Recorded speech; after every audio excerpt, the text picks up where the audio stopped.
السلام عليكم ليكيب. المهم ليكيب اللي مازال ما دارش الجام يدير الجام، واللي ما دارش متابعة يدير المتابعة. خلونا نبداو في نقاط القوة ليونغ افريكا. المهم خوتي، نبداو مع اول نقطة عندهم ايجابية. اول حاجة عندهم خوتي هجمات مرتدة، عندهم هجمات مرتدة وتحولات سريعة. عندهم السرعة خوتي، الحقيقة تقال هما صح مش منظمين، من عندهم السرعة في الهجمات المعاكسة المرتدة.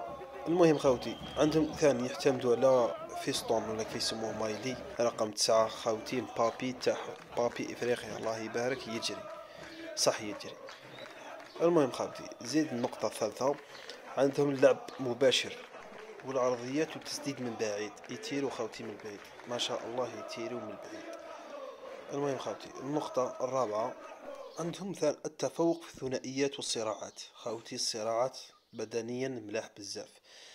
المهم خوتي، عندهم اخطر لاعب هو فيستون مايلي خوتي، هذاك كون واحد يديرو في جيبو ان شاء الله مضمونة الربحة.